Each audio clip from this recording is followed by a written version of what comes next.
Okay, here we go. It's still hot in this country. That's why I'm semi-naked. I'm not doing it to show off my beautiful body. All right, 1966.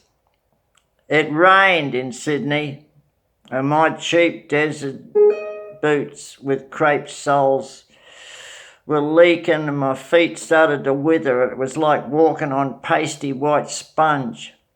Stuffing paper towels in my shoes didn't help either. I found an old guitar case and I carried it around so cops would think I was a folk singer instead of a vagrant. And that night I stumbled on a new sleeping place. It was the front seat of a van that was parked in the backyard of a TV repair joint. I was careful to get out as soon as I woke up in case the TV man opened the store early. I ate breakfast in the Kent Street soup kitchen and I planned to catch the other St. Vincent de Paul soup kitchen also, but I changed my mind because I didn't want to waste time sitting with old bums for a second meal that I didn't really need. The night had been cold, but the day warmed up and I bummed second-hand shoes and $5 from the Salvation Army. And I went into a circular key, greasy spoon cafe. Sitting in the romantic old-style booths that cafes still had back then, I sipped coffee and I studied Lobsang Ramper's The Third Eye. He was considered a bit of a pseudo-holy man by the critics, but he sure taught me a good way to levitate. Every month I'd have a nightmare in which the devil had me in a necklock and was trying to fuck me in order to get my soul. Last night I almost elbow smashed his face and that woke me up. And to me it was a symbol of my search for enlightenment. And I thought I must be evolving spiritually because every time I dreamt it, I fought better. Another recurring dream I used to have was trying to find my way to a flat in Paddington. Whenever I'd get there, I'd zoom back to King's Cross thinking I should go back to Adelaide, or I'd dream I was in Adelaide trying to find a Melbourne flat where I'd be welcomed by two beatnik girls. And after waking up, I wondered if I should head to Melbourne. But I felt Sydney was the more likely place that I'd find happiness.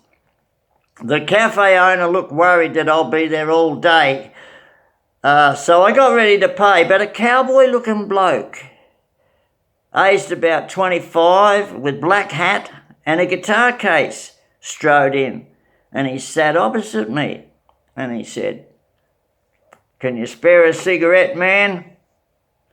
He called me man. He knew the secret language of hip. He called to the waiter, "Large pot of tea, please, with 2 cups.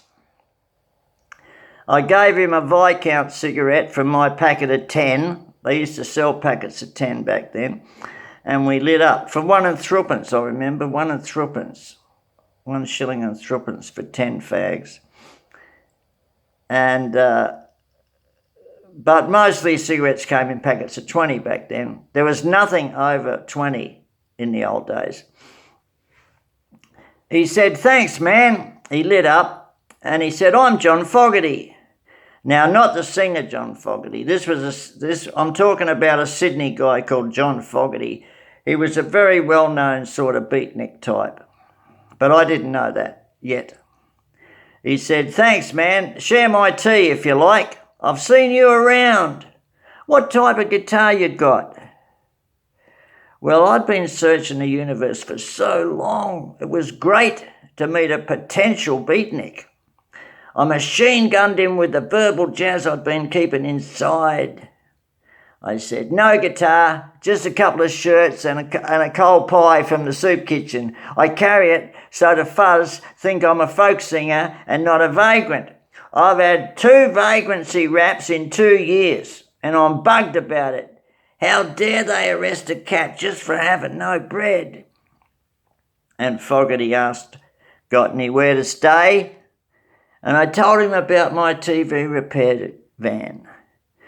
Trouble is, it's full of television gear and I got to climb a fence to get in. So if I'm caught there, the cops will think I'm stealing TV parts. It's a dangerous place for a cat to sleep, but it's so warm and comfortable." He laughed and he picked up my Lobsang Ramper book and he joked about him being Lobsang Rampage. We discussed Eastern religion and I was so happy to meet for the first time someone familiar with it. He said, "I'll take you to old Mick's place." So us two cool cats with guitar cases, we walked through Woolloomooloo to Brougham Street in King's Cross, where John knocked at the terrace house. It was covered in garish art, the door. And then the door opened an inch and someone yelled, "It's Fogarty and some cat I don't know." The door slammed shut. John smiled and he said, "It's cool." The door opened and old Mick beckoned us in.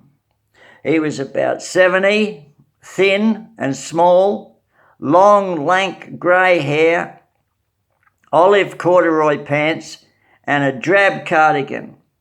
He led us through a dark, cluttered passageway to some old lounge chairs and 4 teenage boys. 2 looked a bit like beatnik types and 2 looked like rockers. Mick asked, "How you been, man?" He asked John. "You still at Paddo?" That means Paddington.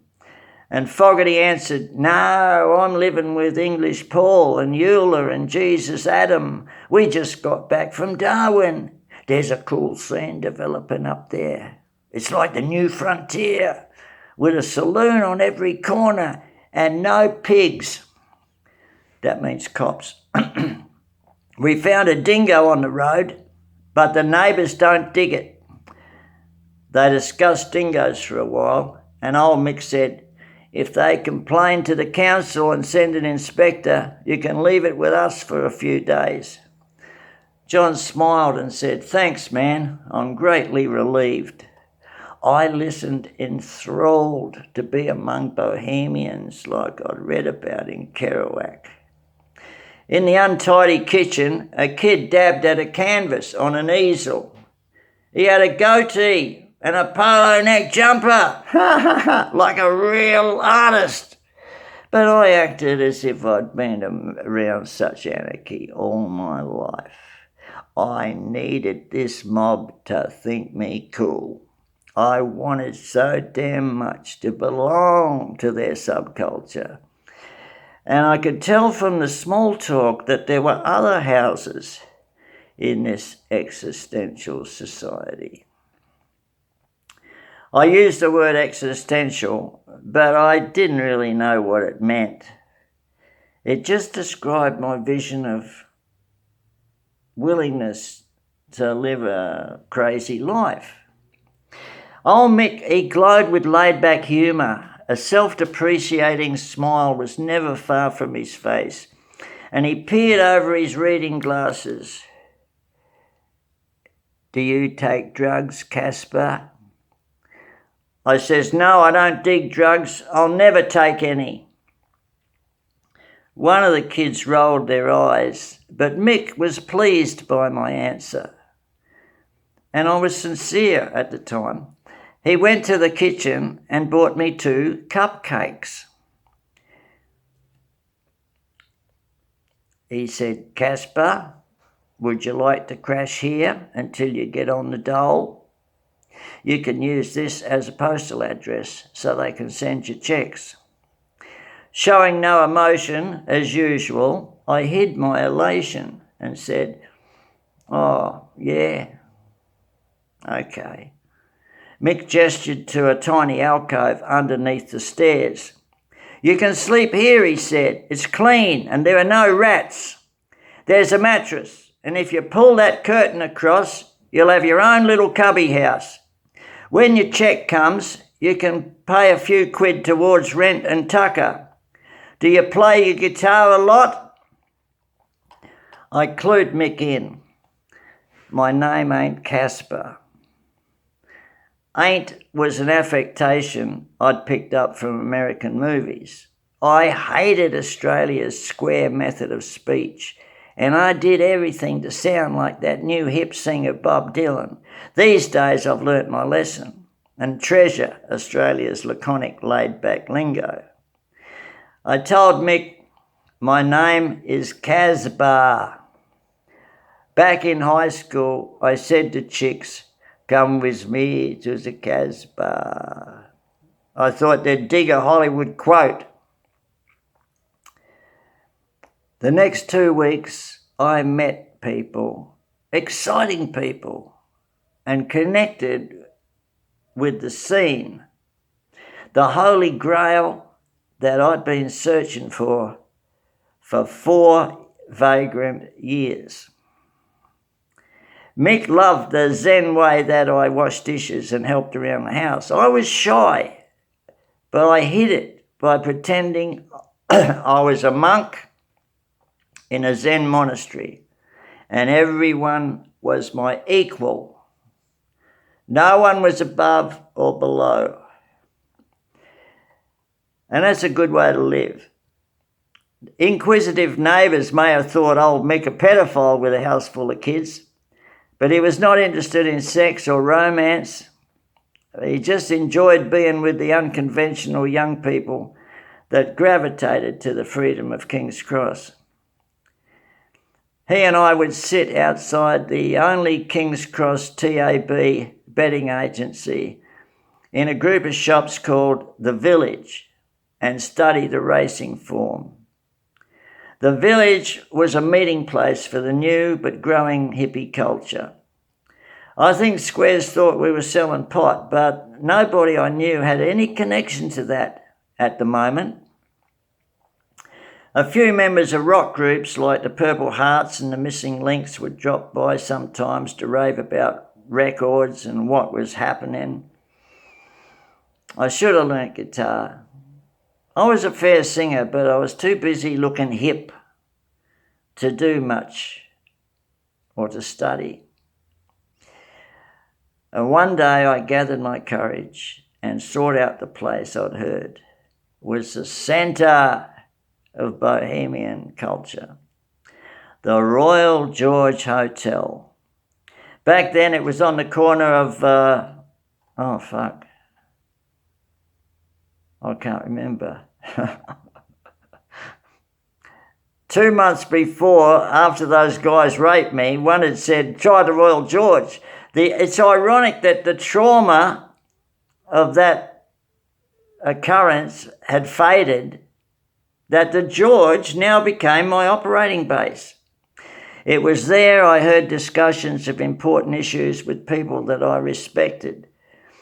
The George was the drinking spot of what was called the Sydney Push. They went right back to the 40s and 50s, the Bohemian centre of Australia, much like the American beatniks did. And they developed along the same way. And I sat in that pub and I trying to look wise, and I saying very little. I drank in the conversations about life and art and politics, and I heard who was sleeping with whom and who had gone mad recently. There are literary and artistic people among the push, but I had no idea who they were. Everybody seemed enjoyable. But I had to earn the respect. The new push was evolving. Older members thought that the new hippie types would bring too much attention and taint the intellectual flavour of the place. They were right. Push parties developed into orgies of sexuality, or I think sometimes you needed to have your own chick or be able to attract one on the spot. And I didn't yet, and felt like a novice monk who must prove worthy. The push rejected the materialism of the 50s, but enjoyed material things, especially if they belonged to others. What was I going to say next? I'm going to finish in a sec. I don't want to get too preachy about the push. Self-indulgent eccentricity blossomed in those hothouse pads. If people were entertaining or quirky or leaned to the left a little and had individual qualities, they were accepted, no matter what their faults were. Bob Dylan's When the Ship Comes In was sort of an anthem. We thought we were the ship's wise men and expected our values would spread. Well, I didn't think that far ahead, actually. I was just too busy. Well, I still had to fight to get food. You know, nobody at the George would give you a lot of food for nothing. You know, you had to work your way around the pub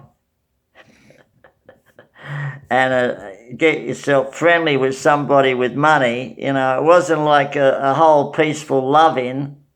It was pretty fucking dog-eat-dog, that pub. But it was a wonderful place for me to feel at home at last.